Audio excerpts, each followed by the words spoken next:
大校，以我的身份来考察贵军的政治思想工作，您是不是觉得有些唐突啊？泰勒见到张北海时问。不是的，泰勒先生，这是有先例的。拉姆斯菲尔德曾访问过军委党校，当时我就在那里学习。张北海说，他没有泰勒见到的其他中国军官的那种好奇、谨慎和疏远，显得很真诚，这使谈话轻松起来。您的英语这么好，您是来自海军吧？是的，美国太空军中来自海军的比例比我们还高。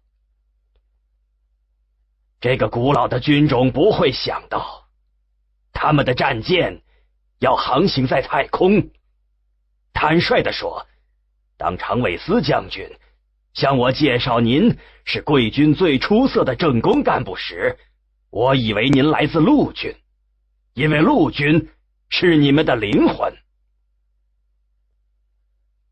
张北海显然不同意他的观点，但只是宽容的一笑置之。对于一支军队的不同军种，灵魂应该是相通的。即使是各国新生的太空军，在军事文化上也都打上了各自军队的烙印。我对贵军的政治思想工作很感兴趣，希望进行一些深入的考察。没有问题，上级指示在我的工作范围内对您无所保留。谢谢。泰勒犹豫了一下，接着说道，我此行的目的是想得到一个答案，我想先就此请教您。不客气，您说吧。大校，您认为我们有可能恢复具有过去精神的军队吗？您指的过去是什么？时间上的范围很大，可能从古希腊直到二战。关键是在我所说的精神上有共同点，那就是责任和荣誉高于一切，在需要的时候毫不犹豫地牺牲生命。你想必注意到，在二战后，无论是在民主国家还是专制国家，这种精神都在从军队中消失。军队来自社会，这需要整个社会都恢复您所说的那种过去的精神。这一点我们的看法相同，但泰勒先生，这是不可能的。为什么？我们有400多年时间，在过去，人类社会正是用了这么长时间，从集体英雄主义时代演化到个人主义时代，我们为什么不能用同样长的时间才变回去？听到这话，张北海思考了一会儿，说，这是个很深刻的问题，但我认为已经成年的人类社会不可能退回到童年。现在看来，在形成现代社会的过去的400年中，没有对这样的危机和灾难进行过任何思想和文化上的准备。那您对胜利的信心从何而来呢？据我所知，您是一个坚定的胜利主义者。可是，像这样充斥着失败主义的太空舰队，如何面对强大的敌人呢？您不是说过还有400多年吗？如果我们不能向后走，就坚定地向前走。张北海的回答很模糊，但进一步谈下去，泰勒也没有从他那里得到更多的东西，只是感觉这人的思想很深，一眼看不透。从太空军总部出来时，泰勒路过一个哨兵身边，他和那个士兵目光相遇时，对方有些羞涩地对他微笑致意，这在其他国家军队是看不到的。那些哨兵都目不转睛地平视前方。看着那个年轻的面孔，泰勒再次在心里默念那句话：妈妈，我将变成萤火虫。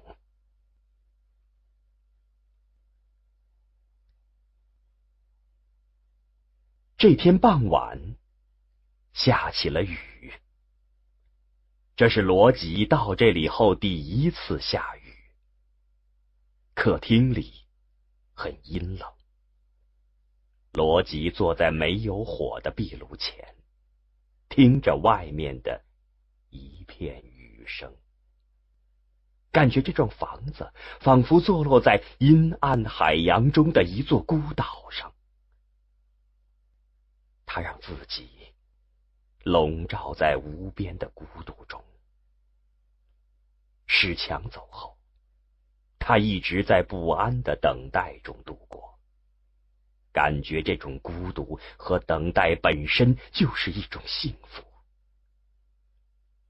就在这时，他听到汽车停在门廊的声音，隐约听到几声话语，其中有一个轻柔稚嫩的女声说了谢谢、再见之类的。这声音令他触电一般颤抖了一下。2年前，在白天和黑夜的梦中，他都听到过这声音，很飘渺，像蓝天上飘过的一缕洁白的轻纱。这阴郁的黄昏中，仿佛出现了一道转瞬即逝的阳光。接着响起了轻轻的敲门声。罗辑僵坐在那里，好半天才说了声请进。门开了，一个纤细的身影随着雨的气息飘了进来。客厅里只开着一盏落地灯，上面有一个旧式的大灯罩，使得灯光只能照到壁炉前的一圈儿。客厅的其余部分光线很暗，罗辑看不清他的面容，只看到他穿着白色的裤子和深色的外套，一圈洁白的领子与外套的深色形成鲜明对比，使他又想起了百合花。罗老师好。他说。你好。罗辑说着站了起来。外面很冷吧？在车里不冷的。虽然看不清，但罗辑肯定他笑了笑。但这里，他四下看了看，这里真的有点冷。哦，罗老师，我叫庄严。庄严，你好，我们点上壁炉吧。罗辑于是蹲下，把那整齐垛着的果木放进壁炉中，同时问道：以前见过壁炉吗？啊，你过来坐吧。他走过来，坐到沙发上，仍处于暗影中。只在电影上见过。罗辑划火柴点着了柴堆下的引火物。当火焰像一个活物般伸展开来时，它在金色的柔光中渐渐显影。罗辑的2根手指死死地捏着已经烧到头的火柴不放，他需要这种疼痛提醒自己不在梦中。他感觉自己点燃了一个太阳，照亮了已变为现实的梦中的世界。外面那个太阳就永远隐藏在阴雨和夜色中吧，这个世界只要有火光和它就够了。大师，你真是个魔鬼！你在哪儿找到的他？你他妈的怎么可能找到他？罗辑收回目光，看着火焰，不知不觉，泪水已盈满双眼。开始他怕他看到，但很快想到没必要掩饰，因为他可能会以为是烟雾使他流泪，于是抬手擦了一下。真暖和，真好。他看着火光，微笑着说，这话和他的微笑又让罗辑的心颤动了一下。怎么是这样的？他抬头又打量了一下暗影中的客厅，这里与你想象的不一样吗？是不一样。这里不够。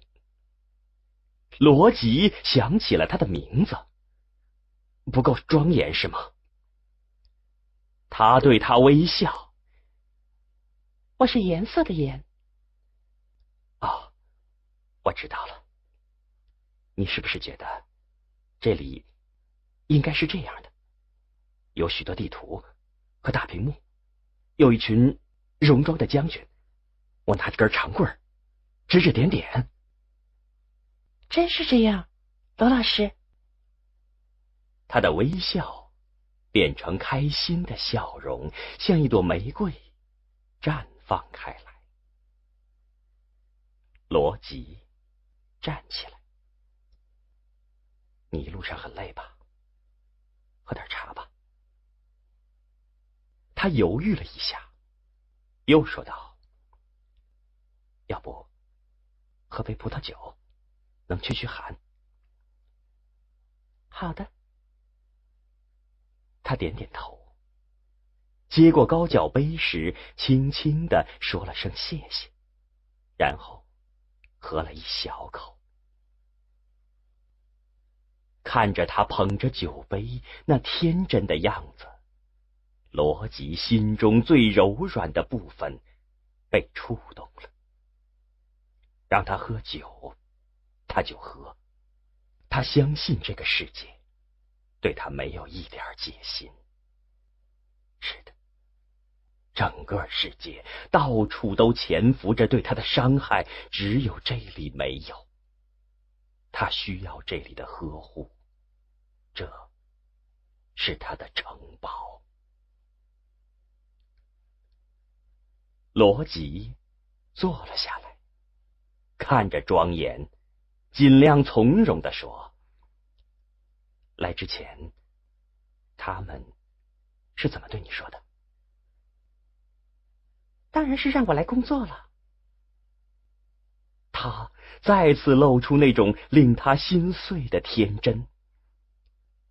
罗老师，我的工作是什么呢？你学的什么？国画，在中央美术学院。哦，毕业了吗？刚毕业，边考研边找工作。罗辑想了半天，实在想不出他在这里能干什么。工作的事儿，我们明天再谈吧。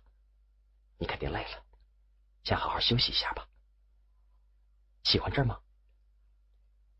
我不知道。从机场来时，雾很大，后来天又黑了，什么都看不见。罗老师，这是哪儿呢？我也不知道。他点点头，自己暗笑了一下，显然不相信罗辑的话。我真的不知道这是哪儿，看地貌像北欧，我可以马上打电话问。罗辑说着，伸手去拿沙发旁的电话。不，罗老师，不知道也挺好。为什么？一知道在哪儿，世界好像就变小了。天哪！罗辑在心里说。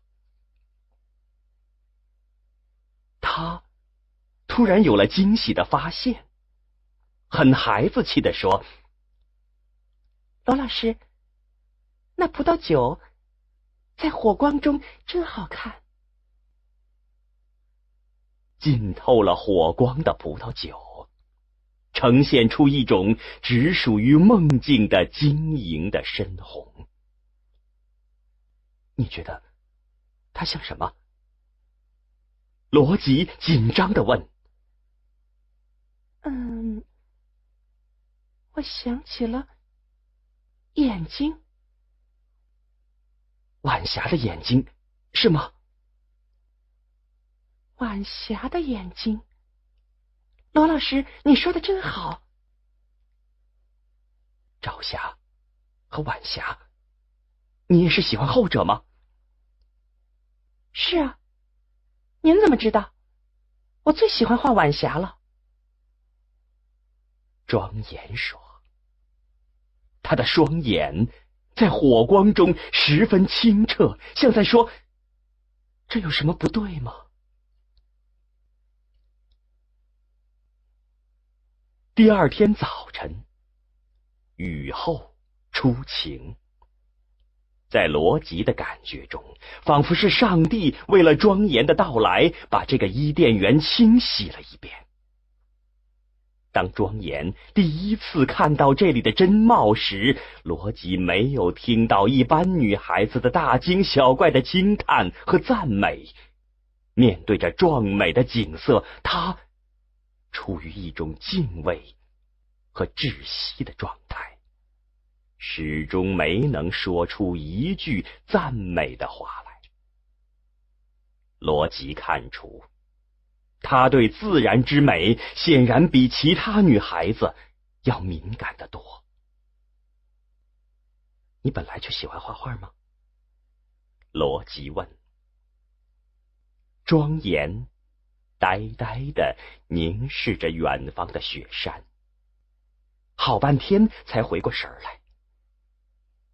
啊，是的。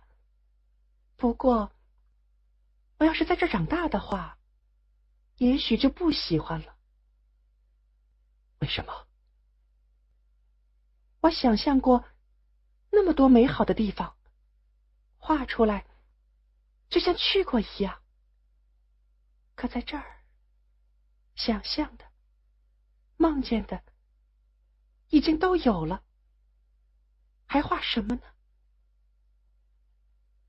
是啊，想象中的美，一旦在现实中找到，那真是……罗辑看了一眼朝阳中的庄严，这个从他梦中走来的天使，心中的幸福像湖面上的那片广阔的粼粼波光荡漾着。联合国 PDC， 你们想不到面壁计划是这样一个结果。我现在就是死了也无所谓了。